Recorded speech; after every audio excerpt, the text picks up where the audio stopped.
मेरे इस चैनल पर आने वाले सभी दर्शक और श्रोताओं को मेरा सादर सप्रेम नमस्कार।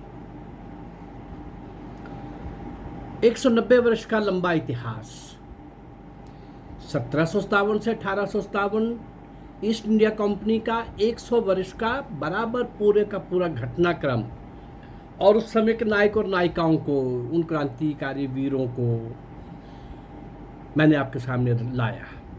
और 1857 से 1947 वीरमंगल पांडे से सुभाष चंद्र बोस तक लगातार एक श्रृंखला आपके सामने ला रहा हूं। लगभग 185 वीडियोज में से 50 एक देशभक्ति के गीतों की छोड़कर 135 वो होंगी, और उन 135 में 10 करंट टॉपिक्स पर होंगी, और 125 में 2, 4, 5 लोगों को ही आप नाम सुना होगा आपने। ऑलमोस्ट 120 मैंने वो नायक और नायिकाएं आपके सामने लाई हैं, और अभी 20-25 इसी कार्यकाल की और लाने जा रहा हूं। उसके बाद मैं पीछे मुगल पीरियड के साथ चलता चला जाऊंगा। महाराणा प्रताप, गुरु गोविंद सिंह, इतना ही नहीं, बहुत पीछे, बहुत पीछे सिंध के राजा दाहिर से लेकर, जिसने मोहम्मद बिन कासिम को 4 बार इस भारत माँ की पवित्र भूमि पर अपने आप पवित्र पैर नहीं रखने दिए थे, छूने नहीं दिया था, 4 बार परास्त किया था, भगाया था, दौड़ाया था, 5वीं बार अपने ही एक मुखबिर के कारण, अपने ही एक गद्दार के कारण वो विदेशी, वो विधर्मी, वो लुटेरा इस भूमि पर पैर रख सका। लेकिन क्या सिंध के राजा दाहिर की वो वीरता, वो शौर्य, किसी विदेशी का उस रास्ते से अंदर ना आने देना, चट्टान बनकर खड़े हो जाना, वीरता से लड़ना, ये सब इतिहास कायम करने वाला, स्थापित करने वाला राजा दाहिर, सिंध का राजा दाहिर। मैं वहां तक जाऊंगा भाई, मैं वहां तक जाऊंगा। वहां से लेकर नेताजी सुभाष चंद्र बोस तक का एक लंबा कार्यकाल, एक लंबा इतिहास, 700-800 साल का ये इतिहास। इसके बीच में वो नायक नायिकाएं जिनको किसी ने याद नहीं किया, इतिहास में कहीं नाम नहीं आया। कम्युनिस्टों के द्वारा लिखे इतिहास ने, और ये काले अंग्रेज जो आज़ादी के बाद जिनके हाथ में सत्ता आई, इनको कोई लेना देना नहीं था इतिहास से, देशभक्ति से। आज़ादी के टाइम में भी कांग्रेस जो कर रही थी वो जग जाहिर है, अंग्रेज ने बनाई थी ये, और नेहरू स्पॉन्सर्ड लीडर था अंग्रेजों का। मैं 20 बार तथ्यों के सामने साथ आपके सामने रख चुका हूँ।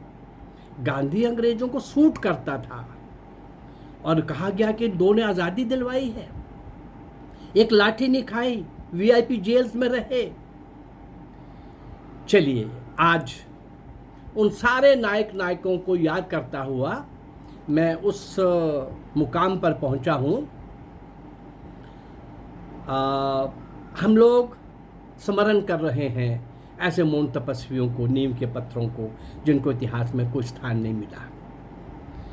2-3 वीडियोस के बाद एक वीडियो में गीत के द्वारा, कविता के द्वारा, गीत के द्वारा श्रद्धांजलि देता हूं, स्मरण करता हूं उन सारे अज्ञात, अल्पज्ञात, उन सारे शूरवीरों को, क्रांतिवीरों को, महापुरुषों को, और जो पूरी तरह से निशावर हो गए, समर्पित हो गए, स्वतंत्रता रूपी महायज्ञ में आहूत हो गए। ऐसे उन सब लोगों को आज बारी है, आज बारी है गीत के द्वारा स्मरण करने की। तो आइए आज की श्रद्धांजलि एक गीत के माध्यम से उन सब लोगों को जो पॉजिटिवली देश के लिए संघर्ष करते रहे, देश के लिए जीते रहे, देश के लिए मरते रहे, ऐसे उन सब क्रांतिकारियों को, महापुरुषों को हमारा नमन, हमारा नमन।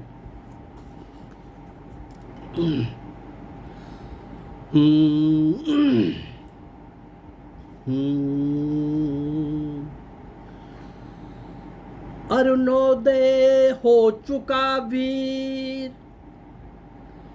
अब कर्म क्षेत्र में जुट जाए, अपने खून पसीने द्वारा नवयुग धरती पर लाए। अरुणोदय हो चुका वीर, अब कर्म क्षेत्र में जुट जाए, अपने खून पसीने द्वारा नवयुग धरती पर लाए, नवयुग धरती पर लाए। आज पुनः दानव दल नंगा धीरज को ललकार रहा, और उधर सीमा तक तक्षक फन फैला हुंकार रहा।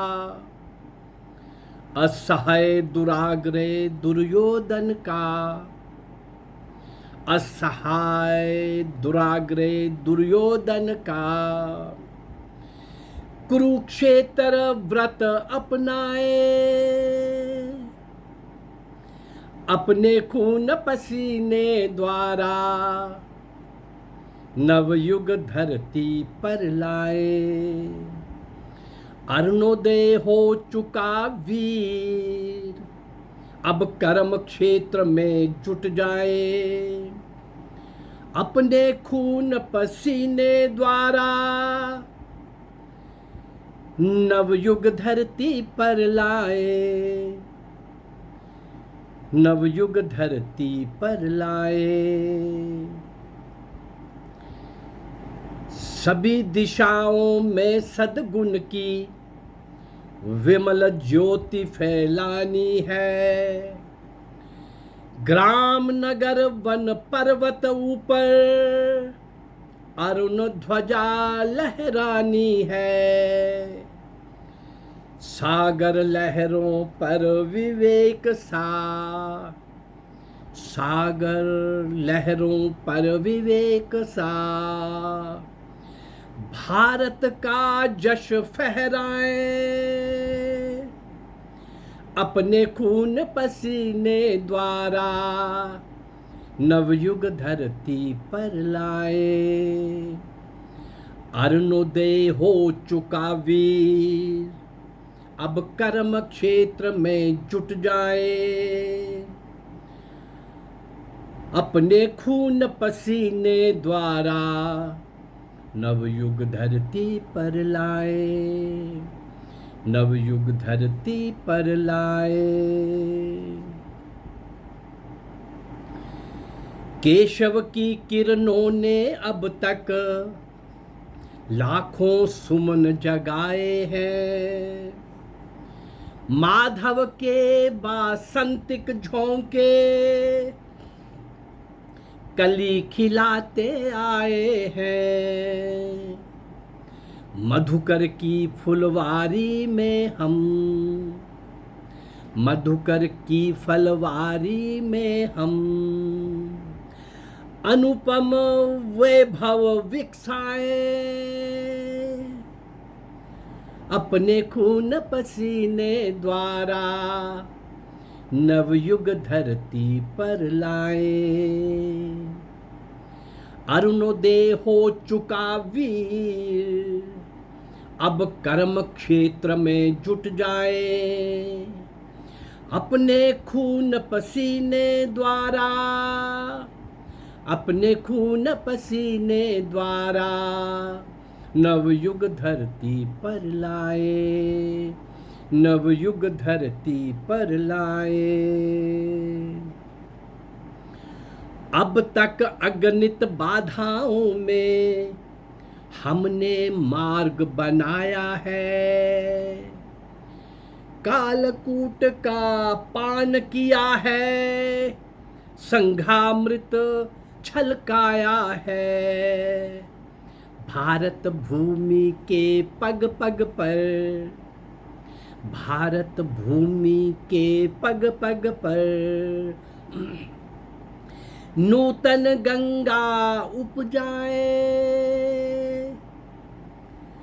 अपने खून पसीने द्वारा नवयुग धरती पर लाए। अरुणोदय हो चुका वीर, अब कर्म क्षेत्र में जुट जाए। अपने खून पसीने द्वारा नवयुग धरती पर लाए। नवयुग धरती पर लाए। नवयुग धरती पर लाए। ऐसे उन सारे साहसी, हिम्मती वीर, शूरवीर, कर्मवीर, वो जुझारू लोग, वो अनख और सनक से भरे हुए लोग, जुनूनी लोग, जान हथेली पर रख कर काम करते रहे, अंतिम श्वास तक लड़ते रहे, जूझते रहे, संघर्ष करते रहे। काला पानी की सजा जैसा भयानक दौर से गुजरते रहे। 98% वहीं मर खप गए, और जो 1-2% वापस आए, उनकी हालत ये थी कि 2 कदम चलने की स्थिति में वो नहीं थे। उनमें से कुछ लोग, जो कल मैंने 2 वीरांगनाएं, 14 वर्षीय, 14.5 वर्षीय बालिकाएं, स्कूली छात्राएं किस प्रकार से क्या प्लान करती हैं, और उस दुष्ट राक्षस आताताई ज्यादती, हर प्रकार की ज्यादती का जो प्रतीक बन चुका था, खौफ, भय का, आतंक का जो एक नमूना बन चुका था, मिस्टर स्टीवंस, जिला कलेक्टर, उन दोनों को मारने का प्रोग्राम। कैसे? वो व्यक्ति जो अपने 2, 3, 4 तारों के घेरे में, 2-3 सिक्योरिटी फोर्सेस रास्ते में, कार्यालय का काम भी वहीं से चल रहा था, घर भी वहीं था, और अपने भाई को जो उसने पत्र लिखा, कितना आतंक में था, कितना भय में था। किसी भी क्रांतिकारी की कोई भी गोली मुझे कभी भी निशाने पे ले सकती है। ऐसी सारी सिक्योरिटी को लांघना, पार करना, चीरना, धत्ता दिखाना, उन सबको बुद्धू बना करके ये 2 बालिकाएं, किशोरियां, नन्ही कलियां, उस सारे सन्नाटे, खौफ, उस माहौल के अंदर जहां कोई पत्ता भी हिल नहीं सकता, ऐसी सारी स्थिति के अंदर बहुत बड़े बड़े क्रांतिकारी सोच रहे हैं कि हमने स्टीवंस को दंड देना है, उस आतंक के प्रतीक को ढेर करना है। क्रांतिकारी सोचते रह गए, और ये 2 बालिकाएं, 2 किशोरियां, वीरांगनाएं, नन्ही कलियां, किस तरीके से वो अंदर गई और कैसे, किस तरीके से उसको ढेर किया, और उसके बाद वो क्या बोली। मैं जो बात बताने जा रहा हूं, काला पानी की सजा, चूंकि उनको फांसी नहीं हो सकती थी, वो एडल्ट नहीं थी, काला पानी की सजा 2 दिन नहीं कोई भुगत सकता। मैंने उसके बारे में बहुत डिटेल में बताया है। लेकिन ये 2 नन्ही कलियां काला पानी की सजा भी भुगत लेती हैं, भुगत रही होती हैं। इस बीच में भारत को स्वतंत्रता जो कहते हैं 15 अगस्त 1947 को मिली, किसको मिली, क्या मिला, ये एक अलग विषय है। अपने स्वार्थ के लिए, प्राइम मिनिस्टर बनने के लिए भारत माँ के अंग काटने पर ऐसे लोग जो तैयार हो गए, और वो क्या खेला खेल रहे थे, क्या खेल खेल रहे थे, वो किसके द्वारा संचालित हो रहे थे, वो सब मैंने बीच बीच में आपके सामने वो तथ्य सामने लाए हैं। परंतु एक पाप जो इतिहास के अंदर इन सारे क्रांतिकारियों को नहीं मिला, वो तो था ही था। ये 2 नन्ही कलियां भी बहुत बड़ी हो चुकी थी, और आज़ादी के टाइम, स्वतंत्रता के टाइम जब इनको छोड़ा गया, तो ये दोनों नन्ही कलियों का बंगाल के अंदर जनता के द्वारा तो स्वागत हुआ, जनता ने तो याद रखा। बचे हुए कुछ क्रांतिकारियों ने जो आज़ादी के बाद भी जिंदा थे, उन्होंने भी इस बात का ख्याल रखा। लेकिन भारत सरकार जो बन रही थी और बनने के बाद भी इन दोनों को याद नहीं किया गया, इतिहास का हिस्सा नहीं बनाया गया, नहीं पढ़ाया गया। जिस समाज के सामने, देश के सामने उसके पूर्वजों के आदर्श, उसके वो सारे समर्पित लोग, वो योग्य लोग, वो तप और तपस्या करने वाले लोग, जिन्होंने अपने आप को आहूत करके देश की स्वतंत्रता के लिए काम किया, उनको हम याद नहीं करेंगे, उनको हम आने वाली जनरेशन तक पहुंचने नहीं देंगे। हम ये बताएंगे कि आजादी कांग्रेस ने लेके दी, चरखे ने लेके दी, अहिंसा ने लेके दी, नेहरू और गांधी ने लेके दी। जो वीआईपी जेल में रहे, जिन्होंने एक लाठी नहीं खाई। कल मैंने आपके सामने एक बड़ा प्रश्न रखा था, आज दिन फिर नहीं दोहराऊंगा। एक भी कांग्रेसी लीडर अंग्रेज की लाठी से नहीं मिला। लाला लाजपत राय का इतिहास मैंने आपको बता दिया था। एक भी कांग्रेसी लीडर जेल के अंदर अत्याचारों से पीड़ित होकर नहीं मरा। एक भी कांग्रेसी लीडर फांसी के तख्ते पर नहीं चढ़ा, और एक भी कांग्रेसी लीडर काला पानी की सजा नहीं भुगत रहा था। फिर हमें कहा गया कि आज़ादी इन्होंने लेके दी, और जिन्होंने वास्तव में देश में विदेश में जाकर के उस समय भारतीयों को जन जागृत करते हुए, जन जागरण करते हुए धन संग्रह, शस्त्र संग्रह और अपने जीवन का आहूत करना, अपने जीवन को पूरी तरह से समर्पित करना, खप गए, पूरी तरह से कुर्बान हो गए, बलिदान हो गए, उनको हमने स्मरण नहीं किया। तो आइए, ये जो मेरा प्रयास है, उन सारे महान अज्ञात, अल्पज्ञात, उन सारे महान तपस्वियों को, मौन तपस्वियों को, उन नीम के पत्थरों को जिनके कारण ये आज़ादी रूपी, स्वतंत्रता रूपी महल खड़ा हुआ जिसमें हम जी रहे हैं। लेकिन समझना पड़ेगा, इतिहास से शिक्षा लेनी पड़ेगी। उस समय भी कुछ गद्दारों के कारण हमारी आज़ादी लेट हुई, सो कॉल्ड आज़ादी, और आज भी वो गद्दार इस देश के अंदर दंडना रहे हैं, कई रूप में हैं। 70-80 लोगों की लिस्ट तो आराम से बनाई जा सकती है जो स्पष्ट दिखते हैं। दुख इस बात का है कि उन गद्दारों के लिए देशद्रोहों के खिलाफ, देशद्रोही के नाते जो कानून बनने चाहिए, उनको जो दंड मिलना चाहिए, वो आज भी नहीं मिल रहा। भारत सरकार से हम प्रार्थना करेंगे कि ऐसे देशद्रोहियों के लिए सख्त कानून बनाए जाए, उनको दंडित किया जाए, क्विक किया जाए, उसी समय किया जाए, ताकि इन देश के गद्दारों को, जिन्होंने भारत माँ के अंग भी कटवाए हैं, भारत माँ की लंबी गुलामी को लाने में उनके सहायक बने हैं विदेशी विधर्मियों के, वो दोबारा से कोई और गद्दार पैदा ना हो सके। आज हमने स्मरण किया उन सबको। मैं जिस दिन गीत के द्वारा श्रद्धांजलि देता हूँ, उस दिन मैं किसी विशेष एक क्रांतिकारी को नहीं लेता, सभी उन महान क्रांतिकारियों को जिनको मैं अभी तक आपके सामने ला चुका हूँ, जिनको मैं नहीं ला सका वो भी, और जो मैं आगे लाने जा रहा हूँ उनको भी शत शत नमन। मेरा ये प्रयास अगर आपको अच्छा लग रहा है तो मेरे इस चैनल को आप लाइक करिए, सब्सक्राइब करिए और शेयर करिए। नमस्कार, जय भारत, धन्यवाद।